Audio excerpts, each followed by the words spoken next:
네, 여러분 반갑습니다. 예, 오늘 공부할 부분은 월지에 대한 이야기입니다.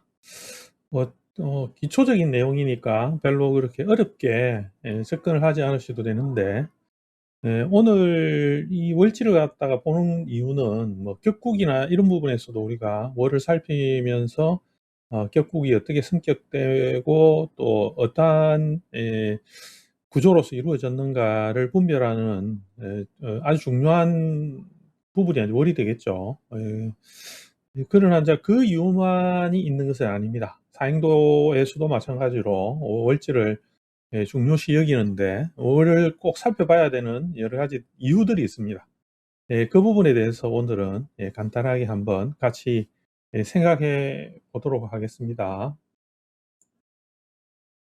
어, 우선은 우리가 관찰을 해야 되는 부분에서 이 예제명조가 있습니다. 예제명조를 가지고 이야기를 해보겠습니다. 오늘 수업한 명조인데, 여기서 우리가 월을 살펴야 되는 가장 큰 이유는 실제로 이제 이 월이라는 것은 모든 이 천간의 작용을 일으키는 그 바탕에 가장 중요한 어떤 작용력을 한다는 거죠. 그래서 월을 기준으로 해서 변화되는 천간의 모양을 관찰해 주는 것이 이제 포인트가 됩니다. 물론 각각의 천간의 연월일시의 글들은 각기 앉은 자리들이 있습니다. 즉, 이 같은 경우에서는 무토는 인에 이렇게 앉아 있죠, 그죠? 임수는 술토와 인목에 이렇게 앉아 있고, 그 다음에 경금은 술토에 이렇게 앉아 있습니다. 이런 구조로 되어져 있는 것에서는 이 천간들이 각각 이 술이라는 하나의 공통된 계절의 작용에 영향을 받기도 하고 또 앉아 있는 자리에서의 그 글자들의 영향을 당연히 이제 받으면서 이 천간의 글이 각각 이 역할을 맡게 됩니다. 그 역할이라는 것은 예를 들어서 무토가 인월이라 하는 어, 이 하나의 간지로 기둥으로 이렇게 했을 때는 요 인이라는 작용력에 의하여서 영향을 무토가 받겠죠. 강력하게 받을 겁니다. 왜냐하면 이 하나의 기둥이라는 것은 우선적으로 이 천간을 직접적으로 이렇게 작용하는 작용력을 가지기 때문이죠. 그래서 어떤 글자와 같이 있느냐가 상당히 중요한 그 작용력을 이야기를 하는 겁니다. 그러나 우리가 이제 이 전체 구조를 볼 때, 이 하나의 큰 덩어리로 볼 때는 반드시 월지를 기준으로 하게 됩니다. 이 월지를 기준으로 하는 이유는 가장 큰 이유는 이제 계절이라는 게 있기 때문이죠. 어느 계절에 태어났느냐라는 것을 기준을 두기 때문에 이 계절의 작용에서 영향을 받는 천간들의 모습을 우선해서 읽어줘야 된다라는 것이 가장 중요한 그 월을 봐야 되는 가장 중요한 이유가 됩니다. 예를 들어서 이렇게 이 사주를 가지고 한번 생각을 해보도록 하겠습니다. 예를 들어서 수월이라 하는 이 계절은 어떠한 계절이냐라는 것을 먼저 생각해야 됩니다. 그러면 저 술토를 우리가 이제 공부를 해야 되지만 어쨌든 술토라는 것은 뭐 흔히 가을이라 하는 그 계절의 끝자락이고 그 다음에 환절기가 되어서 겨울로 가는 관문이 되죠. 그래서 토가 왕하게 작용하면서 토의 그 작용에 의하여서 겨울을 열어주는 즉 화를 닫고 겨울을 열어주는 작용을 이렇게 하게 됩니다. 이 계절은 변함이 없죠. 사주의 구조는 어떻게든지 이 가을이라는 계절을 벗어나기가 어렵습니다. 그렇게 구조가 되어져 있는데 이 가을에는 각각 어떠한 작용들이 있느냐 하면 바로 오행, 그죠? 오행 식간의 각각 하는 그 작용력의 역할이 있습니다. 그 역할에 대한 작용을 읽어주는 것이 우선되어야 됩니다. 그래서 당연히 요 구조 안에서 본다라면 무토라는 것은 이 계절에서만 본다 하면 당연히 이 화기를 갖다 거두는 작용을 하죠. 그죠? 거둔다 이렇게 갈 것이고 임수는 이제 관절 타서 전반적으로 수기를 이루어 나가는 방향이 되겠죠. 그죠? 금의 작용을 모두 수로 돌려내는 이 계절의 작용을 하게 됩니다. 그다음 여기 임수 맞죠. 경금이라는 것은 어떤 작용을 하느냐 하면 임수가 이루어 나가는 작용 안에서 이 경금이 해야 되는 것은 자신이 이루어 놓은 이 화기에 대한 작용력, 이 화에 대한 작용력을 이제 임수라는 것에 임수가 형성하려고 하는 이 작용력에 내어줘야 되는 단계로 이제 갈 것입니다. 아직은 내어주지는 않았거든요. 임수한테 내어주지는 않는데 이제 그 작용을 경금이 하게 됩니다. 그것은 겨울이라 하는 계절을 준비하는 계절이기 때문에 절기이기 때문에 이제 그런 현상이 생깁니다. 그래서 우리는 여기서 볼 때는 각각의 역할이 이제 정해지는 거죠. 경금의 역할과 임수의 역할, 무토의 역할들이 이 수월이라는 하나의 계절 안에서 각각 반드시 해야 되는 그런 어떠냐면 의무가 주어지게 됩니다. 만약에 이 계절에서 임수라는 것이 열리지 않으면, 즉 임수라는 것이 완성이 되는 준비를 다 마치지 않으면 화가 계속 일어나겠죠, 그죠? 화가 계속 일어난다라는 것은 전반적으로 금의 그 작용력에서 이 작용력이 상당히 작용을 잃어버리는 거죠, 그죠? 작용을 잃어버리는 현상이 생깁니다. 역할을 못하게 된다라고 볼 수 있겠죠, 그죠? 그런 현상들이 생기게 됩니다. 그래서 요 계절에서 이제 그렇게 보는데 우리가 단지 이제 변화가 오는 어떤 부분에서 그 중요한 변화는 특히 지지에서는 이게 그냥 요렇게만 있는 게 아니고 요렇게 지금 인술과 이렇게 합을 하는 이 경우의 수가 생기는 겁니다. 요렇게. 이렇게 돼 버리면 이제 어떤 현상이 생기느냐면 이 계절은 그대로 있습니다. 수월이라는 건 안 변하니까. 그죠? 근데 작용력은 어떻게 변하느냐 하면 이게 화국으로 바뀌죠. 그죠? 화국으로 이렇게 바뀌어 버립니다. 그러면 우리가 삼합이라는 것을 제가 앞서 몇 번 이렇게 영상을 올려 드렸는데 이 화국이 이렇게 이루어지게 되면 이 천간의 역할들이 이 계절의 역할을 해 나감에 있어서도 이 화국에 의하여서 역할을 갖다가 제대로 계절과 맞게끔 하지 못하는 현상이 생깁니다. 조금 더 어려워졌죠. 그죠? 이야기가. 그렇지만은 잘 생각해 보면 수월이라는 것은 인과 붙으면 화국으로 돼요. 화국으로 된다라는 것은 무엇을 하느냐 하면 화가 금을 극을 할 수 있고 또 무토는 수를 이루어내는 이 계절의 작용을 잠시 잊어버리는 겁니다. 이 결속 때문에 그런 거죠. 그죠? 이 어떤 이 합의 결속 때문에.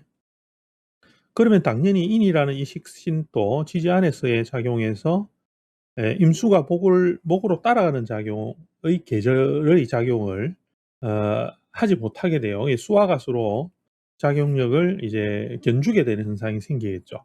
그게 이제 지지의 변화가 되죠. 그렇다면 이제 요렇게 인과 술이 붙어 가지고 있다라면 당연히 요 계절에 이 작용에서 이 구조 안에서는 이 합으로 인해서 이 무토가 더욱더 술을 제어하는 형상으로 바뀌는 것입니다. 그러나 이 계절이 인술이 아니라 인술이 풀어진다라고 하면 뭐냐면 이 무토는 임수가 술을 형성하고 금을 통해서 금이 술을 갖다 형성시키는 그 과정의 이 단계를 더욱더 만들어내는 토가 될 것입니다. 이 구조를 가지고서 이제 이 명식을 분석을 해야 됩니다.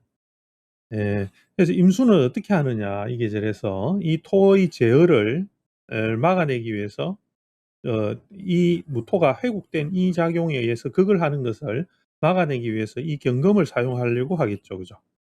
당연히 이 경금은 여기에서 있는 이 화가 이루어진 것에서 극을 받기 때문에 무엇을 통해서 이 극을 막으려고 하느냐 하면 이 임수를 통해서 경금이 극을 당하지 않고 화기를 정렬시켜서 경금이 완전하게 이루어지려고 할 것입니다.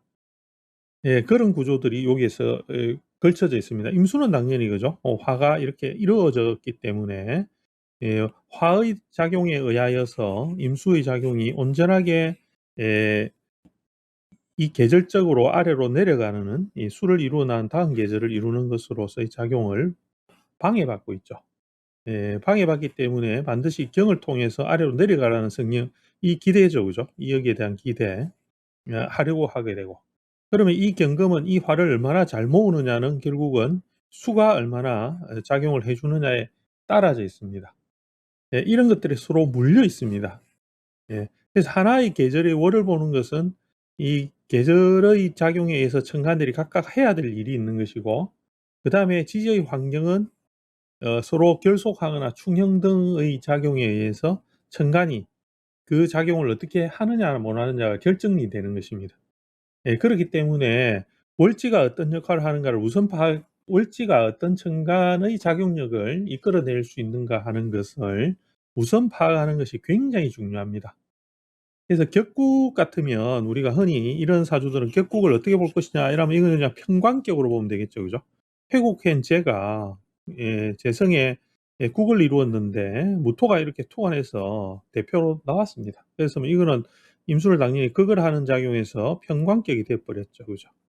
이 평관격이라 하는 것은 월지를 바탕으로 하여서 일으킨 어떤 작용력을 이야기하고 나와서 이 평관이 작용할 때는 그것을 우리가 평관격이라고 이름 호칭하고 얘가 평관격으로 성격되었느냐 안 그러면 패격, 파격이 되었느냐를 논하게 되거든요. 여기서는 이제 살인상생으로 돌아가려고 하겠죠, 그죠? 경금이 이렇게 나와 있으니까 이제 그런 구조가 되었는데 이제 우리가 이제 관찰해야 되는 것은 이 격으로서 원령을 기준으로 해서 관찰하는 것은 이 사회적 모양으로 그 사람이 살아가는 구조를 이해하는 것이고, 그 구조 안에서 역할들은 앞에서 말씀드린 계절과 맞닿아 있는 어떤 역할들, 각각의 역할들을 관찰함으로써 구조 안에서 어떠한 역할을 통하여서 일을 하느냐, 작용을 하느냐를 보고, 일간도 마찬가지로 하나의 계절 안에서 그 역할, 자기의 역할을 잘하고 있는지, 환경에 의해서 어떻게 불편하게 되느냐 안 되느냐, 제대로 하느냐 안 하느냐, 이런 것들을 관찰하는 거죠, 그죠?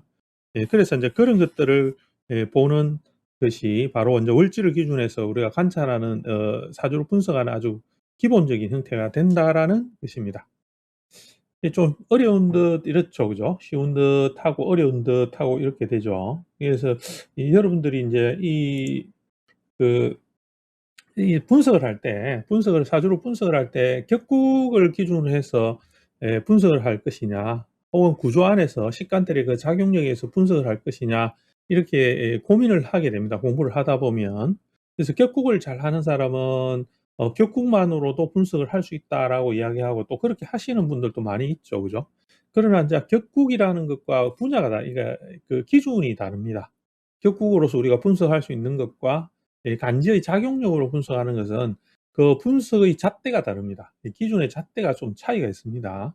그렇기 때문에 한 가지에 너무 국한하지 말고 음양과 수화와 그리고 목급 그리고 토들이 서로 어울리면서 일어나는 그런 그 기운의 변화를 흐름을 잘 관찰하는 것도 사주를 분석하고 내밀한 어떤 부분에서의 분석이 되는 부분이니까, 그 부분도 항상 생각하고, 또 격국하는 분들은 격국의 구조 분석을 통해서 그 사람이 사회적으로 어떤 모양을 이루어가는가를 내밀하게 관찰하면서 분석하고, 또 기륭이나 이런 것들의 변화를 또 관찰하고, 이렇게 하면서 이제 그 분석을 해야 되죠, 그죠?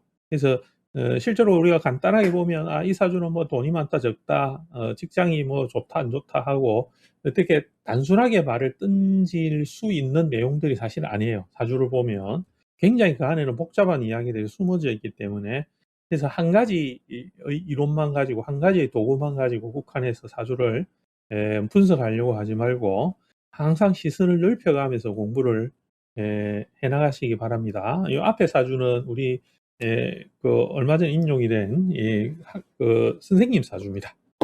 하여튼 그렇게 참고로 해서 명식을 한번 관찰해 보시기 바랍니다. 오늘은 요 정도 하겠습니다. 여러분들 하여튼 열심히 공부하시기 바라고, 잘 모르겠다 싶은 부분은 질문을 남겨도 좋고, 또 블로그나 우리 카페 얼마 전에 어제 만들었는데 아직 인제 시작해서 따끈따끈합니다. 예. 그래 아직 글은 없습니다. 앞으로 부지런하게 이제 카페 예 활동을 할 생각이니까 예 여러분들 오셔 가지고 좋은 글도 많이 예 올려 주시고 예 고렇게 해서 카페 쪼끔 이렇게 잘 이루어지도록 여러분 협조 도움 바라겠습니다. 예 오늘은 이 정도로 하겠습니다. 예 감사합니다.